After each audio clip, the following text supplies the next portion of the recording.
Monique, we're back again. We're talking executive assistants, but really anybody when we're hiring. So one of the thoughts is, how can I fast forward the getting to know the candidate piece?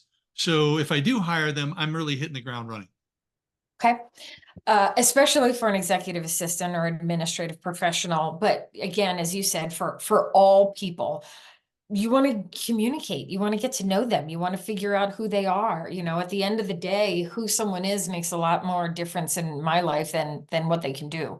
So communicate, take them to lunch and don't talk about work, see who they are, see what their interests are. The biggest thing for me is values connection. If you're not connected on a value level, this is going to be very hard to work with someone every single day of your life for the next 6 years of your life. So make sure that you're connected on values. Ask them what they value. Ask them, what means a lot to them in their lives. The other thing I would say, I'm a huge fan of personality tests. I'm a huge fan of Myers-Briggs, Clifton Strengths,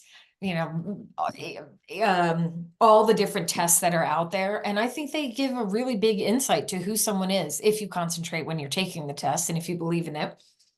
But oftentimes with my executives and their assistants, I'll have them each take the Clifton Strengths. And then we compare their two strengths and their weaknesses and say, here's where this person is really going to do a great job. And here's where this person is going to do a great job. This is where you can lean on each other. This is where you might need a little bit of help. And it's kind of a cheat sheet and it's a great instruction manual. We had everyone when we worked with Simon's team to take the Clifton Strengths, and then we passed around all of our tests to everyone else. So it helped me knowing going into a meeting with my sales guy that his number one strength was futuristic, because then I can go into the meeting with him and talk about things in a future tense so that he can hear me better, so that he can Yeah. understand me better, as opposed to talking about how we did things 10 years in the past. He's going to be lost 5 seconds into that conversation. So it helped me relate. It helped me communicate, helped me know who to lean on, who not to lean on. Yeah, we do the same thing with our managed to win talent assessments. What I like is that we do behaviors, we do driving forces, so what's motivating them, and then we also assess 25 soft skills. And Love. so, and then we not only share, but we'll put them all on a board and put them side by side to help people not only understand themselves best and play to their strengths, not just focus on the weaknesses, but also, like you said, understand how to play nice with somebody else. You adjusted to that future thinking person. You Yes. didn't make them adjust to you. Let me go Absolutely. back to this hit the ground running though, too. Sure. We also really like to do, and I think you also do this, is that I want to pose typical scenarios and see how they respond. Absolutely. Yeah, this might happen. This might, how are you going to respond to that? You do that type of thing, or actually give them Absolutely. real work. Okay, let Absolutely. me let me give you. I mean, I have one client in New York. They don't hire a tech unless they hire him as a contractor first for a day, and they have the guy do real work. And typically, it is a guy. Sometimes it's a woman. And so they see how they interact with team members, how they follow process. They teach them things, and then they do it. So, have you done that also when you're evaluating executive assistants? Absolutely. I rarely do the thing where they get hired for a day, even though a lot of executives want me to do that, because you need more than a day to figure out how you can be someone's executive assistant. But I definitely do real life scenarios, especially when I have their strengths sitting right in front of me. And I could say, look, it looks like your executive might react this way when this situation happens. How are you going to react to that? What are Yeah, you going to yeah, say about that?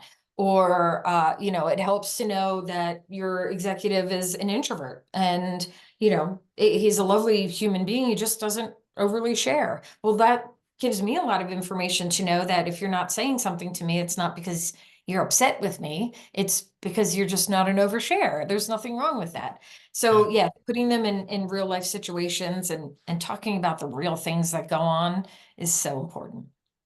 Yeah. So basically what we're talking about is you're removing assumptions. Yes. Yeah. You're going to Yes. confirm, let's get it on the table. Let's even talk if there's anything that looks like it might be a tough thing. Let's talk about that. Yes. And let's just get it so we're on the same page. There's no Yes. surprises. No surprises. I am a very big fan of being real, especially at the beginning. Be vulnerable. I know it's scary for executives to hear this, but as I like to say, talk about the poop. Talk about the poop. What's Yeah. the poop? Where you might fail? What does happen in the really real world of this company? Because again, you're going to self-select this person out if they make a face, when you talk about the poop, you want someone who hears the poop and goes, I love this. I could totally help. I wanna Yeah. solve that problem. So yeah, get in there. Don't be Yeah. afraid to talk about the stuff. And then, and the stuff includes, so by the way, you're going to be my executive assistant, but you're going to be interacting with these other people. And here's what you should know about these other people. Can you deal with that? Can you deal with that? Yeah.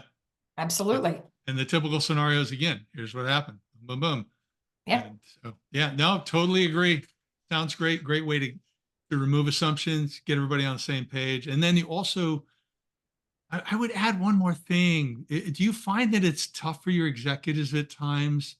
They're really anxious to fill the role, and somebody's hitting on 6 out of 8 cylinders. And they're like, yeah, oh yeah, it'll be good. I can probably deal with this other part. You have to sometimes take out a 2x4 and hit them across the forehead and say, hey, whoa, whoa, time out. Yes. Again, skills can be taught. Let's be honest with that. Skills can be taught. If you're only matching, I need someone who knows how to do calendar, do expenses, and book my travel, and they say calendar, expenses, and book travel. Great, that's my person.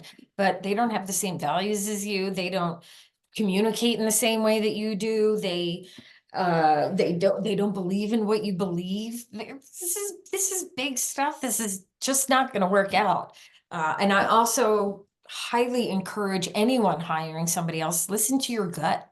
If that little person inside your gut is going, I don't really like that about her, but I'll get over it. No, you won't. Because if it's saying that in the beginning, it's like, that's when you're on your first date. Think about it like your first date. If you're going on your first date with someone and you have a funny feeling in your belly that says this is not the right person for you, do you go on 10 more dates? Probably not. So what would happen? You need to feel comfortable in here as well as in here. Yeah, it's funny. We talk about the gut, listen to your gut. And I've seen some studies recently. They say the heart actually acts like a second brain.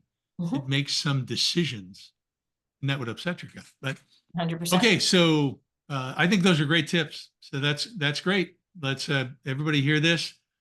Don't avoid the difficult stuff. Really work through it, and so you can hit the ground running with the right person.